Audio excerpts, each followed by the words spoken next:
안녕하세요. 아나운서 김유정입니다. 올해 투자자들이 가장 주목하고 있는 키워드를 꼽자면 AI 그리고 스테이블코인일 겁니다.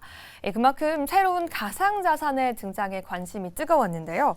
올해 서학개미들의 순매수 4위에 올린 기업이죠.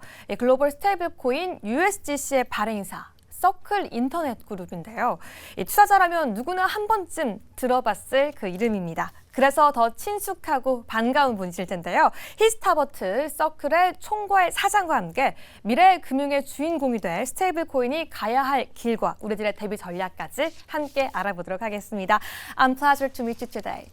Wonderful to be here, Young. Thank you so much for having me. Yeah, thank you for coming here. And I know that it will be really busy in Korean schedule, right? Yes, it's a wonderful place, and I'm honored to be here. So to begin with, I want to ask yourself and about your company, Circle. Sure. I'm Heath Tarbert. I've been at Circle for a couple of years now, and I'm thrilled to be a part of what is a thriving, great company that is changing the future of finance. My background includes former government service at the U.S. Treasury Department, as well as leading one of our financial regulators. So I know a little bit about both traditional financial markets, how they should be soundly regulated, as well as ultimately what the future of finance could bring. And that's why I am part of Circle. Oh. So what is Circle?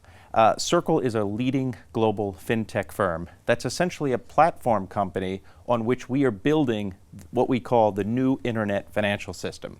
And here we are today, New York Stock Exchange listed public company that's regulated around the world, and we're excited about entering great thriving markets like Korea.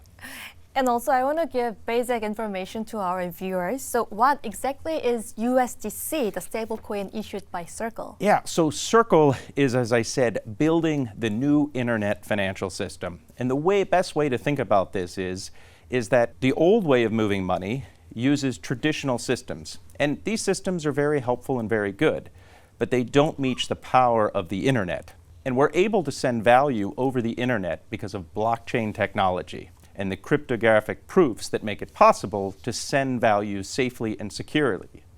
What stablecoins are is a way of effectively sending regular money, fiat money, across the internet. And so a stablecoin is designed to hold its value. And in USDC's case, the value is the United States dollar. And so what we've done is create a class of electronic money that moves seamlessly, safely, and securely over the internet, as easy and safely as sending an email. So I think stablecoin opened a new world of digital coin and digital money. So why do you think there are so many advantages and why so many people have an attention on this stablecoin? Yeah, so think about some of the frictions and costs that it takes to send money, particularly send money overseas, across borders.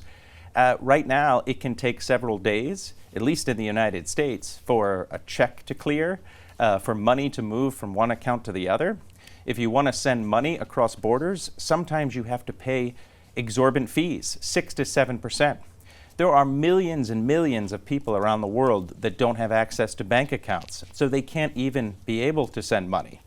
Stablecoins is a way of putting money in the hands of people who arguably need it the most and can send it safely and securely at virtually no cost at the speed of the internet. Oh, so I want to ask you about the future of stablecoins and future of Circle. So do you see opportunities for expansion to instruments like money market funds beyond traditional fiat bank models? That's a great question. And in fact, we have expanded. Circle offers a product called USYC, which is a yield-bearing product. And at the time of our purchase of it, it was the world's largest tokenized money market fund. So unlike a stablecoin like USDC, which is essentially electronic money, USYC, a yield-bearing instrument, is effectively an investment where people can put their money in something that earns them yield until such a time then they move it. And the great thing about USYC, which is unique among any tokenized money market fund in the world, is that it's virtually instantaneously interchangeable with USDC. So you can move in and out of US dollar stablecoin as well as a tokenized money market fund seamlessly, safely, and securely. So that product right now is offered outside the United States mainly for larger institutional investors, but in time that could expand. And now we have to consider how policies in the US is changing right now. Compared to the Biden's administration, the Trump's administration is really changing a lot. So they really have a forward-looking view about the cryptocurrencies and future. So what exactly is different compared to the last administration? So there's no question that President Trump has been a visionary and a leader in advancing blockchain in the United States and arguably by his example around the world. He understands that this technology is so important. It is the next generation. Some people call it Web 3, if your viewers have heard that term. It's essentially the third generation of the internet, the movement of value and the ability to own the destiny of the internet. And so this technology is really important. President Trump wants to ensure that the United States leads, but also your President Lee wants to ensure that Korea plays an important role in this. The last administration was arguably mixed. There were some folks that were hostile and I think set the United States back in important and detrimental ways. At the same time, stablecoin policy was always a bipartisan issue in the sense that both political parties in the United States, largely across the board, broadly, recognize the importance and that stablecoins in particular are not so much crypto, but really an upgrading of the world's payment system. So now we can focus on Korea's markets. Korea's new government is showing strong interest in money market funds and stock market and also cryptocurrencies and of course a stablecoin. So there are new legislation for Digital Asset Basic Act. So what do you think about right now Korean market situations about the stablecoin? Well, Korea is obviously one of the world's great economies. So much technological innovation starts here and is exported to the entire world. And so it's only natural that in Korea, we see a thriving Web3 developer community, we see blockchain technology, and so it makes perfect sense that Prime Minister Lee would see Korea playing an important role in the future. And again, in many ways, stablecoins, because in our view, at Circle's view, they are the highest utility form of money. They're backed one for one, and we can talk about that a little bit later. But if you're going to have money going over the internet, you want to make sure that in some ways it's one of the most conservative forms of money. It also forms the building block for that internet financial system. Things like DeFi, other types of cryptocurrencies, even NFTs, all of them can be bought and sold with stablecoins. And so stablecoins is in many ways that first fundamental layer. So it's natural that governments like the United States, like Korea, would tackle that regulatory regime first.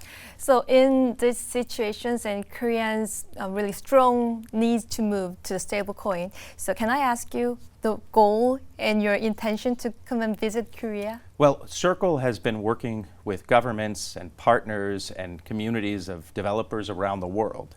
So obviously in Korea, it represents a really important strategic opportunity for Circle for us to learn about the local ecosystem, about the economy, and how we can help and maybe bring to bear some of the knowledge that we have as you all think about your policies and your development of this important sector.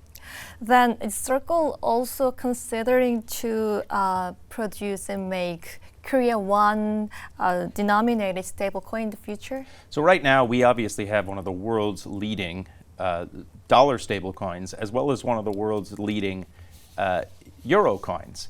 We would love to see a number of other stablecoins and other currencies emerge and be interactive and seamlessly exchanged with the currencies that we issue.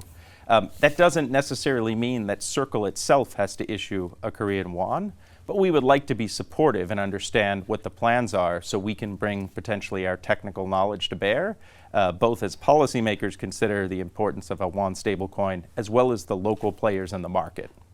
Right now, I want to move on to the Asian markets, expanding from Korea. These days, not just Korea, every Asian country is worrying about that US dollar stablecoin can weakening the other Asian local currencies and just expand and make dollar stablecoin and dollar cents more stronger.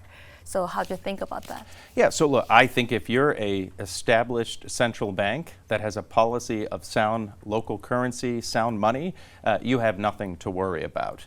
So a country like Korea, I don't think has anything to concern, and I think having dollar stablecoins available to Korean businesses, to Korean populace who want to and need and have a need for their business to move dollars back and forth overseas and elsewhere can actually benefit greatly.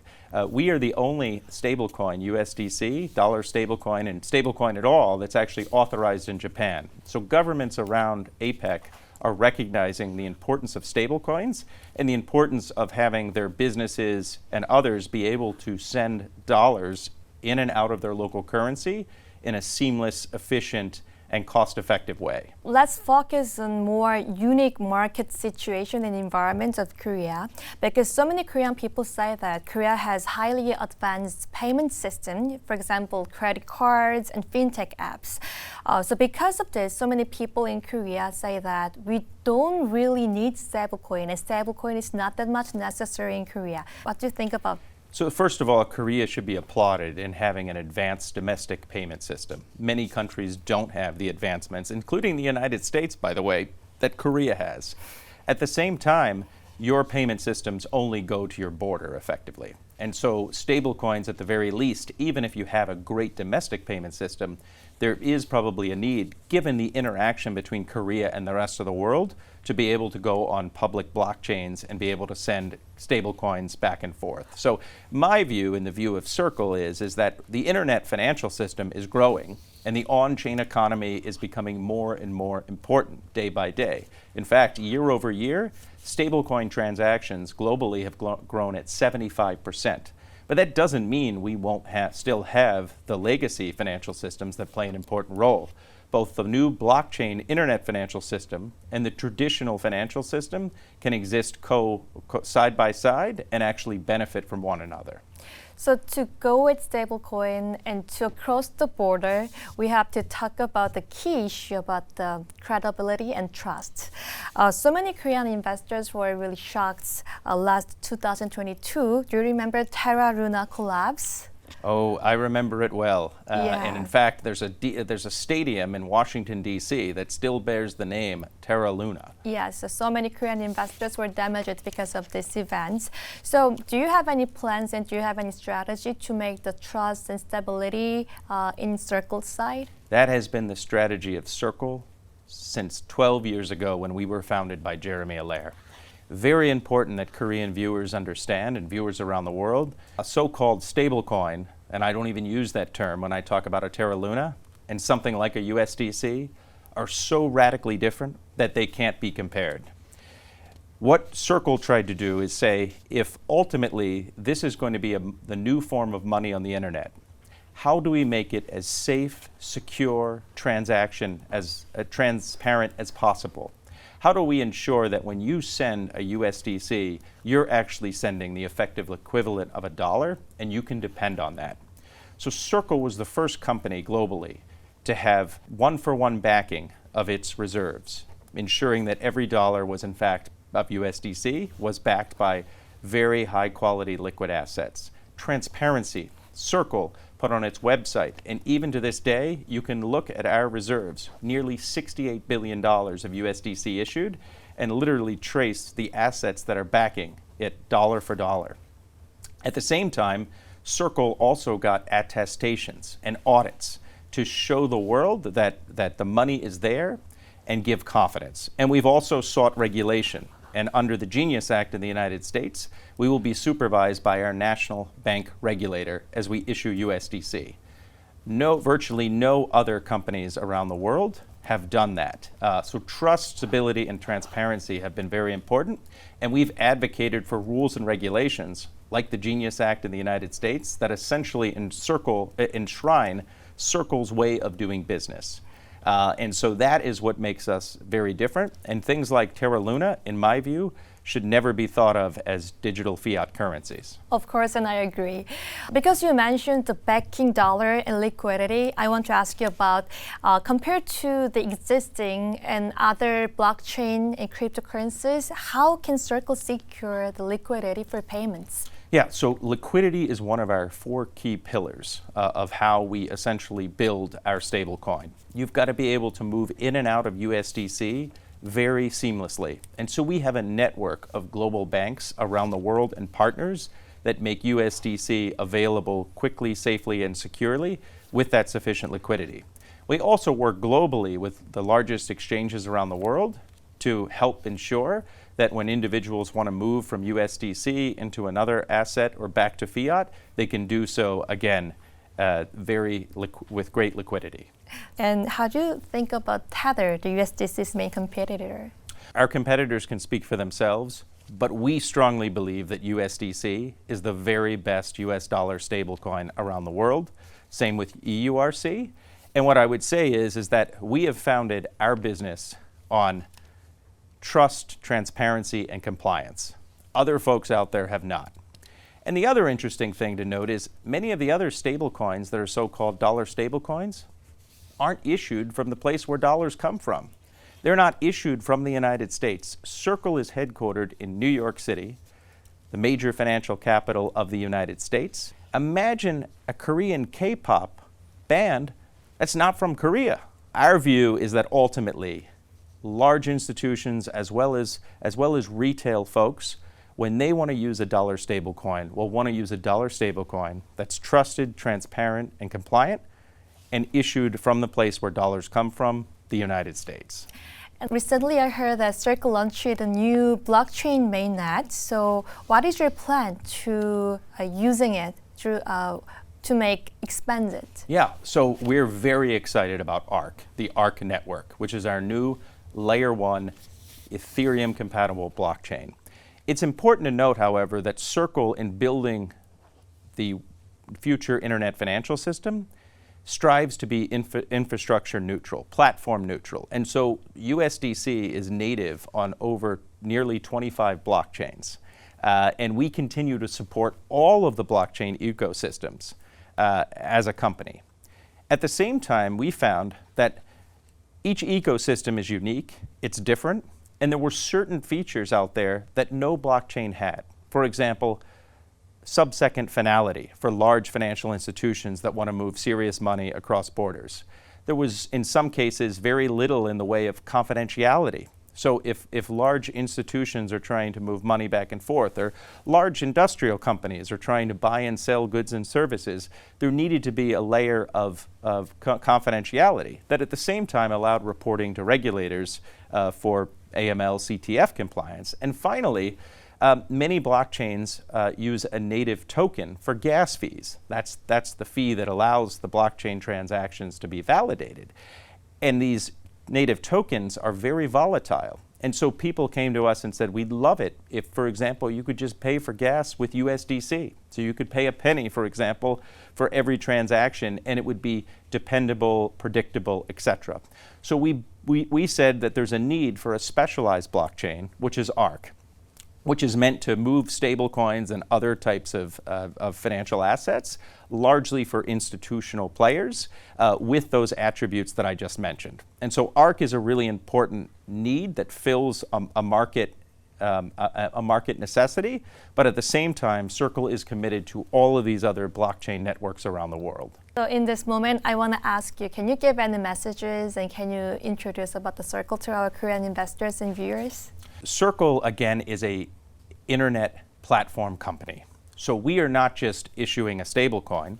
That's core to what we do. But in building the world's largest and most widely used stablecoin network, which is our strategy, we're building a number of infrastructure layers that make things seamless and important. Like, for example, we have something called CCTP, which allows you to move USDC from one blockchain to another blockchain in less than a second. So these are tools and various protocols that Circle is building, and it's not just us that's building them. We have developers around the world that are building on top of Circle's infrastructure, DeFi protocols and others that are using USDC. Some of the world's largest and most leading tokenized money market funds, apart from the one that Circle offers, use USDC to move in and out of those money market funds. And so folks are building on top of Circle, so it's important to think of Circle not only as one of the world's leading stablecoin issuers, but really the bottom line infrastructure layer of this new internet financial system, as well as having cutting edge applications that it makes sense for Circle and Circle to do alone. One of those is the Circle Payment Network, which is a network of banks and other financial institutions that can move money across borders in seconds, seamlessly, safely, and securely in a way that hasn't been done in the past. Thank you again for today's interview. Lastly, I heard that among other Korean broadcasting stations, you only picked our company. Is it true? This is the only TV broadcast that I'm doing in Korea. Oh, thank you so much. I truly hope we can meet later again. So do you have any plan to come to Korea again? Absolutely. I think Korea represents a great strategic importance for Circle, as I mentioned, and so we're excited about the developments here. And while this may be the first time I'm visiting, it certainly won't be the last. I want to make a good synergy in the future together. Thank you. Okay, thank you. 서클 인터넷 그룹 총괄사장이죠. 히스 타버트 씨와 함께한 시간 가져봤습니다. 오늘 내용들이 여러분들의 스테이블코인에 대한 이해와 전략에 도움되었기를 간절히 바라봅니다. 오늘도 시청해주신 여러분 다시 한번 고맙습니다.